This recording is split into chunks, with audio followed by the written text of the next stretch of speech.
friends, welcome Yeah, back once again.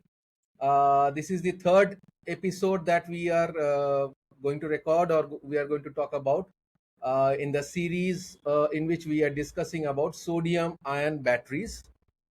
We have already talked about the general circumstances, the general technical requirements, and then we have in this second episode we have discussed in details about the role of the technology that is required, the materials that are required, the challenges that is being faced in commercializing this whole new concept of this sodium ion batteries, addressing the pros and cons, and what we understand that this could be the ultimate game changer in terms of energy storage devices considered for the renewable energy front. Today, it would be a more concern or a more focused topic that we would going to take up. That is the status of the development of this technology in India. So once again, I welcome Dr. Abhik Bhattacharya. He is our guide and has been an expert on this field. And we are continuing with this series with him. So, Dr. Bhattacharya, welcome back on this podcast platform of TCC. And it is your forum. So, please take us through, what is the current status of the development of this new technology, where India stands right now, and what are the basic concepts or the basic research arena that India has been delving maybe for the past few uh, decades or something like that from what it has started. So over to you, sir, please. thank you so much. We have discussed the introduction, then followed by our challenges. Now, definitely, sodium ion is the one of the suitable battery should be for the India, because India has huge. We have a ocean in our name, in our country's name. So seawater, salt lakes, then minerals, all we have a plenty. The sodium is widely available in India, and definitely it is one of the major advantage, and thus definitely reduces the dependency of the imported lithium and cobalt. And as I told you several times that the cost of the sodium is supposed to be at least 30% less than the lithium ion battery. That is a target. Now, how we will go by? Government is already working on it. So I know that Reliance already has set up the factories for the sodium. So factories, gigafactories to support by the PLI, that is called product linked incentive schemes, so that it can till the product actually get mature, it will provide a sustenance. And as I told you that already companies like Reliance are into the market to push through the Make in India and the Atmanirbhar Bharat. And also there is a huge impetus required to come from the R&D. So DST, which has been changed its name like Anushandhan, then IITs are all working on that technology to develop efficient electrode and other challenges which we have described in our previous OP episode.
Another definitely major advantage is that we have a low cost of the labor.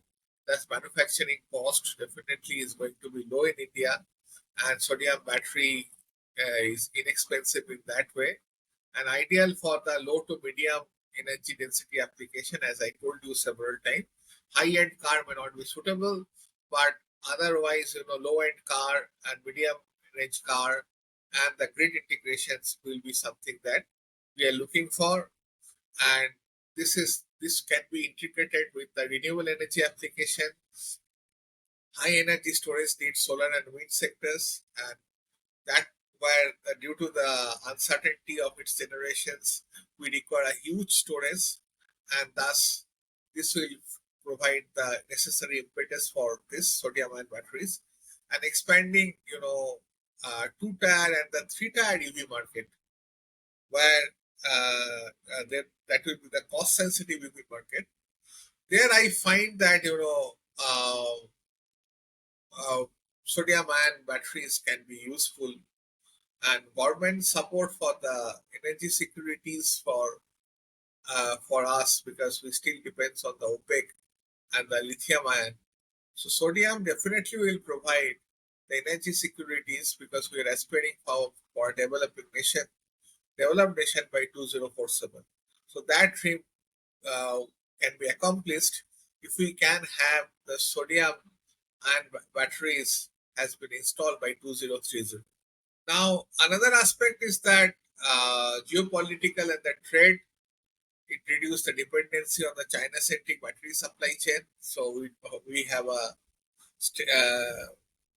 we have a strained relationship with the China. Then a potential supply of the global south. That is, this concept came in 2000. This concept came in 1970 that it was an imaginary line which segregates the richer countries and the poorer country and still but Australia, even though they belongs to the southern hemisphere, they belongs to the global north. So uh, so Africa and the Asia and China and those countries that time was belong to the uh, global south. Now India is definitely going to be the potential leader, natural leader of the global south, and thus a leader definitely have a responsibility not only to give energy security to our country, but also to the thousands of the people in Africa and where per capita income is low, and thus it will provide a geopolitical advantage, and we can encash our soft power in that manner, and thus it helps us for the international collaboration.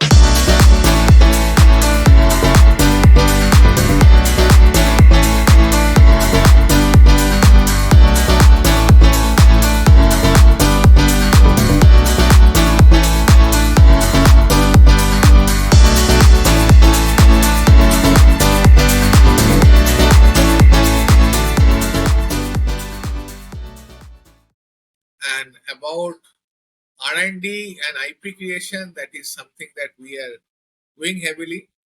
We have, like I can talk about IIT Roorkee, we have a separate school for the energy studies there. We are trying to manufacture the sodium ion batteries and try to commercialize it. There are so many patents we have filed and accepted also, and thus we have a strong research presence in IIT and IISc in that context. And uh, and thus we have transferred the technology to few companies, and those who are already manufacturing the lithium ion batteries, so they can extend the same line to be integrated for the sodium ion battery. Thus potential to develop the indigenous technology also has the scope, and India in a right path for doing that. What do you said? This is something that I can talk about the India's potential for the sodium ion battery. What I understand, sir, the way the geopolitics is working right now, what we are seeing is the movement that is happening from multilateralism to bilateralism in terms of the trade tariffs, in terms of the technology transfers, etc., etc. So we are now maybe moving into a new sort of a world, maybe for coming, maybe some one decade at least, in which the trade imbalances and the multilateral facets will be downplayed, and it will be more sort of a trade that will happen in a bilateral process. So this is a major shift that we are seeing, and also if you combine this with that of the energy security domain. So what we have found, you're talking about global south, you are very right, sir. If you see the global south, they are, barring Australia obviously, they are the resource rich region. They have we have a command over natural resources, but the technology to harness that resources and to provide that raw material into an usable format, maybe an electricity or something like that, that lies heavily with the global north. So that is the sort of a difference that we are having. In fact, if you see in India also, if you see the mineral rich states, they are the laggards, and the states which does not owe such minerals but they control the technology, they are much advanced in terms of GDP contribution. So the fact remains, it does not matter whether you have to harness the raw materials that is there, and the only way out is to have a total control over the technology. And if you are having a control over the technology, then only you can have a say in the global perspective, be it multilateralism or bilateralism. So that is the end thing, and I think that is the reason why more focus should be there on research and development, developing new technologies in house within India, so that we have the control over the technology. We are not beggars in terms of asking for transfer of technology or something like that. If that happens, obviously, and if we can have a link up with the supply chain management, it's a very good to go sort of a situation for our economy.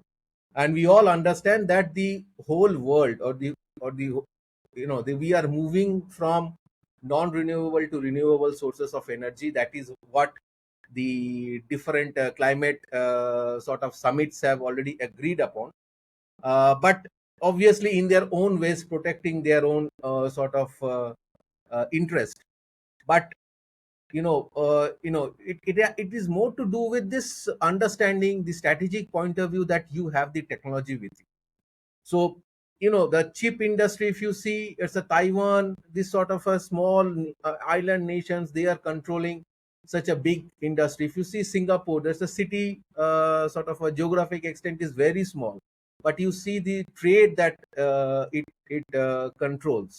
So it is either your strategic geographic location or your strategy in terms of controlling the technology. That is what is more important, and the supply chain obviously link up will happen slowly.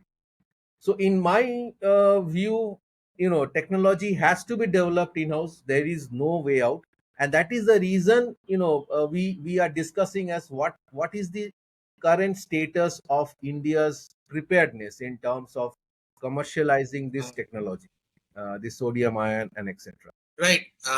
So should that, as you have pointed rightly, that you'll find the lithium extractions, cobalt extraction is available many countries in many countries in Africa, but due to the political turbulence, that they are not at all progressing. So, but India definitely, unfortunately, I must say that till now India spent very small amount in research. around 0.7% of our per capita spending goes to research.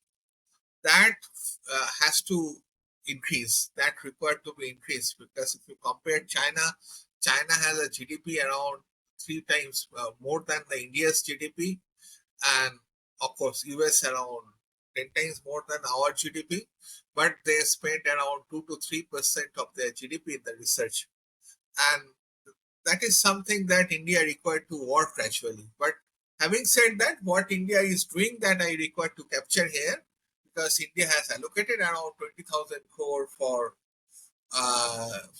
boosting the advanced manufacturing process for the sodium ion batteries.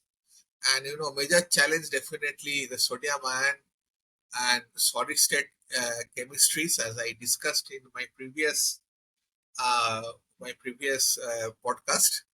Then uh, we are looking for the 10 gigawatt hour capacity to be allocated by 2030. That is our uh, challenge, and hope that we will do that, and uh, an encouragement for the new chemistries, for new chemical composition to be built, so that, as I told you, that electrode has a challenge, all those issues has a challenge, and thus we require to allow people to do the mistake. So, and that government required to support, industry cannot support that. So that is for these reasons that we can be self-reliant on it. And till now, so far I know, there is a viability gap funding for battery energy storage systems. So around 4,000 crore for 12.2 gigawatt has been approved, and 5,000 for 400 crore been proposed for the, again, 30 gigawatt hour. So that is aimed for the large scale grid integration type of deployment, because it will be integrated with the renewable energy.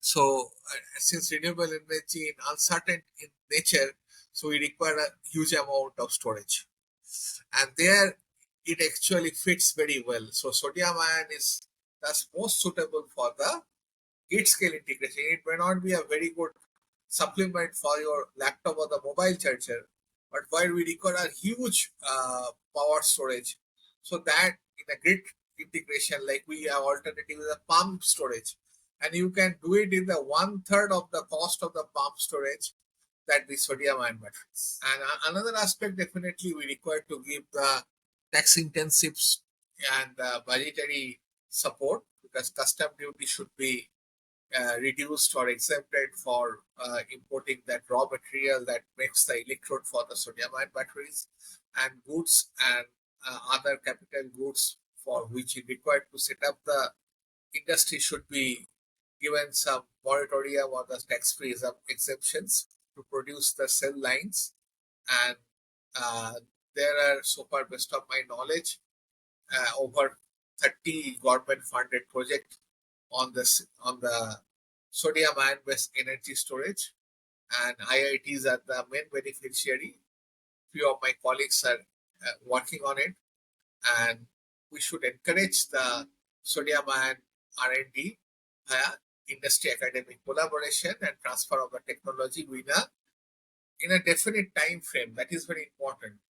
So that if we require to do, and we can then achieve the objective.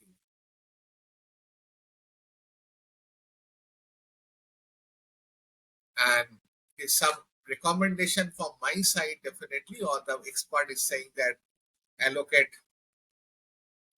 PLI capacity for the sodium ion, and establish a pilot production line, maybe by the government or by public private collaboration. Get fast track regulatory approval, so that is quite important, so that we can get rid of the bureaucratic red tapes. So international collaborations, like-minded countries, like which is facing this kind of problem of the energy security, like Japan, UK, Korea. So this country, South Korea, we should collaborate and to develop the technology much faster way, and we should also channelize and give incentive for the raw material sourcing. That is also important to build the sodium ion based ecosystem.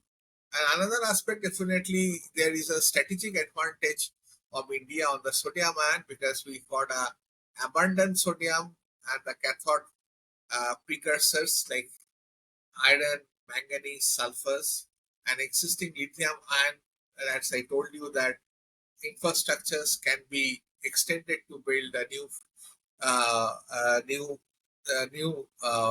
production line for the sodium ion battery, and we expect that projected cost will be 25 to 30% cheaper by 2030, and definitely it is the best solution for the grid storage and short range EV. That's something that I must say. You said that whether it is possible to EV. Yes, it is possible if you are looking for the 100 kilometers kind of ballpark per day running. So the summary, if we can summarize the policies that PLI incentives we are giving, the government is giving to set up 10 gigawatt hour power, then uh, we are the tax and the incentives also, it has been provided in previous year budget, and it required to be continued another at least 10 years. Then research funding has to be uh, we have required a focused research funding and specific call for the sodium ion based batteries with multi-institute and consortium like collaborations. Then suggest a pilot line, GST card, IP support, global partnership. These are something that has to be put into the one window, and it can be put under one ministry if required. So that will cut unnecessary bottleneck, in my opinion, and then we can definitely will faster the process of the integration of the sodium ion based battery. And so I am very much optimistic. Time will say. Uh, so we will see that government strategies support basically PLI and the research collaboration and more funding into this sector with tax intensive definitely will build a sustainable, resilient for the sodium ion based ecosystem. Over to you, sir. That's very encouraging, sir. What I understand is, at least, as you said in the previous episode, India is not laggard in this field. And going by the concepts that has been deliberated today, we understand lot of. I may not say that enough has been done, but it is not like nothing has been done. So we are in a subway, somewhat in a middle of the ocean in which we require encouragements, though there are PLI schemes running, though there are formation or understanding that this is the field in which we need to do some work, and that is being done. There are some targets being fixed about the energy that has to be stored or harnessed, and then technology that is required. So in one hand, it is abundantly clear that this is the requirement of the time, and for that certain schemes are already in place. But what we require, as you rightly pointed out, is much focus or incentivization or funding on the research domain. So maybe the material research that is required to be more focused upon, it has to be encouraged. There should be partnership that has to be formed, maybe a PPP sort of a concept that also can be taken up. But only point is, the thing that we are looking into is the mass storage in terms, because the volume required is much more. So backend support in terms of storage of solar energy or wind power or whatever is the renewable form. So that is where the role is being played by sodium ion batteries, and in near future that is where the game changer sort of a thing will happen. And India is not laggard. It is at the high table of this technology demonstration as well as developing this new technology. Only thing is, a bit of more impetus is required, a bit of more awakening is required, and certain collaboration in terms of different research institutes. may be required. So a task force sort of a thing at the central level, coordinating all these individualistic research can be done to develop a sort of a new phenomena and different options for cathode, anode, and the electrolytes that we discussed. Those are the challenges that to be overcome.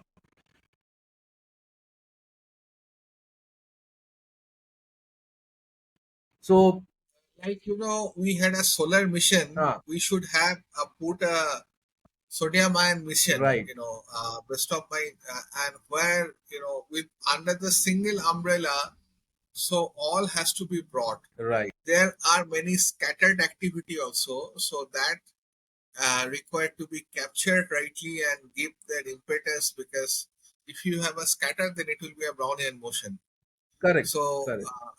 so for this reason, we require to bring our potential under the one umbrella, and we should have a focused development. So that is very much important to. We have aspiration and we are working on it. So, uh, uh, so for this reasons, it should have. I don't know yet actually. Uh, this kind of nodal agency is there or not. I try to uh, understand it. Okay, so like renewable energy has a separate ministry. Now I think that storage also require.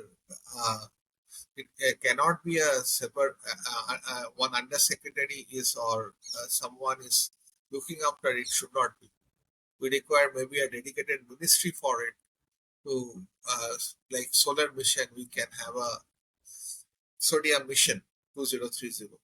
Sir, So actually, that definitely. the point is, when we are talking about mission programs, it is when we talk about these policies.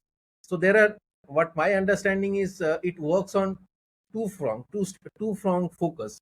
One is which is mass requirement. Mass requirement means which, if you launch the mission, it will touch millions of people directly. So the beneficiaries are direct and is visible.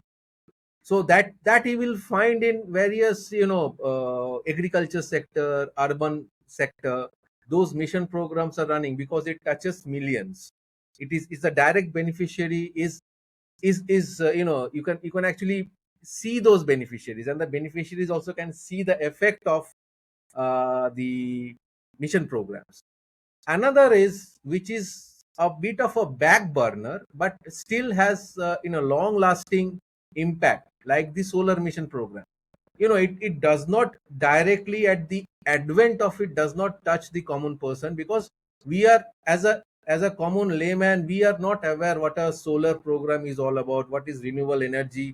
But the persons who are designing the policies, the stakeholders, as because they are limited at that helm, so they understand that this is the future requirement because of energy security and shift of the form of energy that we are going to harness. So we have to take this solar this sodium ion thing, or the mission program, on that level, and to make understand, because it is the end product which will be enjoyed by the masses. But our mission is to develop that product first, because that is not very much in which in the all person or the whole population will be engaged, and will be something which is very much visible. So it has to be done in such a fashion that you understand the energy security concept. You understand that there is a grid level integration that has to be done. You understand the cost of per unit energy, the input cost, if that is reduced in terms of storage devices also. So that also has a major impact, because at the end of the day, the common person like us, we will understand that the bijli ka bill ka jo per unit cost hai, that is has come down. So then the popular effects will happen. But back ending it, you need to popularize this. You need to integrate the various working organizations, and to have a centralized approach to just to erase out you know sort of duplicate works that is happening, maybe in research or maybe in certain things.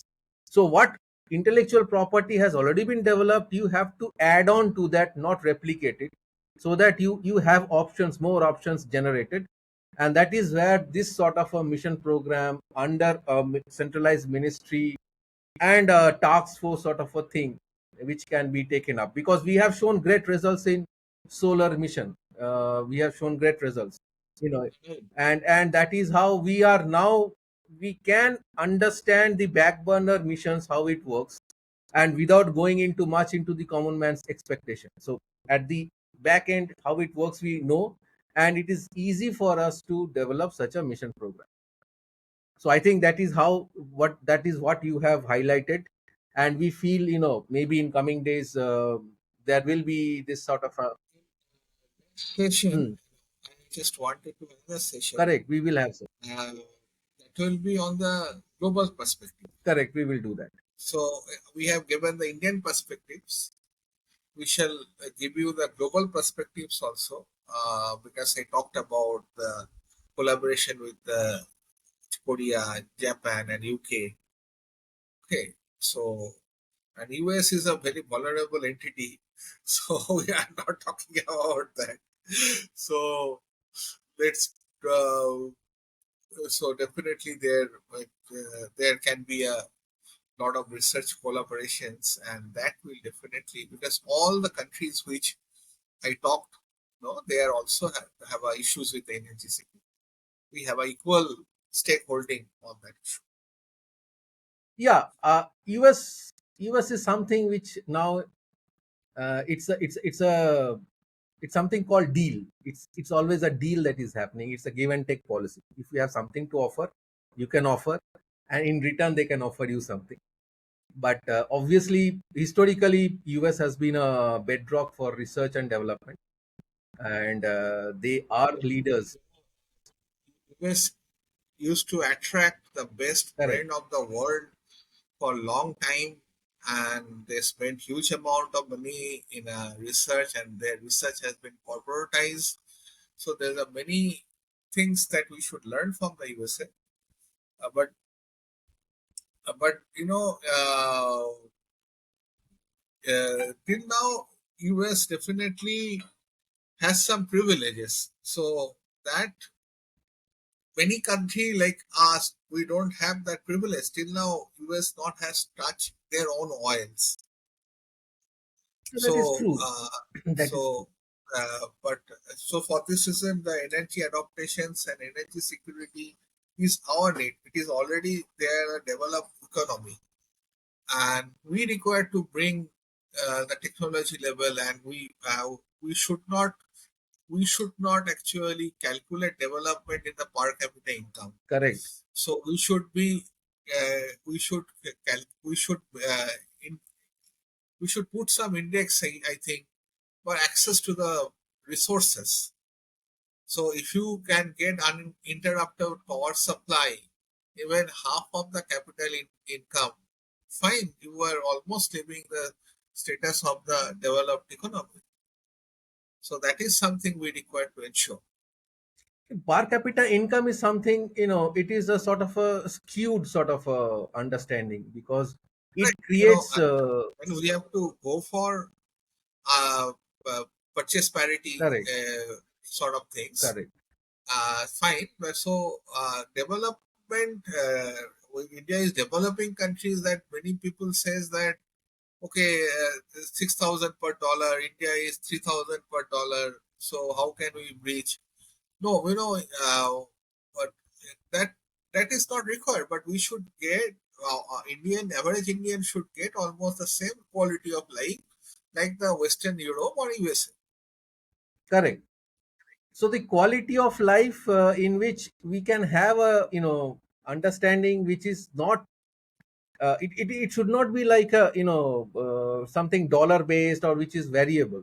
It has to be something like an unit which is fixed across the globe. Then only actually you can have a parity of comparison, because comparison Right. happens only when the unit is, comparable, or unit is fixed.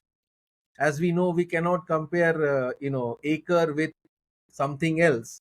So it has to be at par, the unit has to be at par. So if you talk about total per capita energy consumption, we come to that platform in which we say, okay, Right. these are something something that which the is universally ballpark true. that we should look Yes, for, so that so that that's what it is. It includes the quality of life. correct, correct, correct. Okay, sir. Okay, then. Thank you so much for this episode. We will again come back with the final one, and once we will be discussing the global perspective, then it will be clear as to where India stands and what exactly we should be doing in our future days. So, thank you so much, sir, and we wish that we meet again very soon. Thank you. Sure. Thanks Thank you. for your time And for also. our viewers who have not seen the earlier videos, those things are given in the link, and you can just go and watch it if you have missed it out. And we would request that you see the first two episodes also, so that you get a perspective of the whole discussion that is happening. And please share your views, comments on our emails or on the channel itself. And if you have any suggestions, you can write to us. All the emails and everything will be given. You can WhatsApp your views, and please share this video as much as possible, so that we are able to, develop a sort of a ecosystem of discussion, at least regarding this new sort of a technology, so that also we can come up with other aspects. You can also share your ideas, what topics we can discuss, so that that will help us in building up on this ecosystem of this channel. So once again, sir, thank you so much, and thank you for your time, and we meet again very soon. Thank you.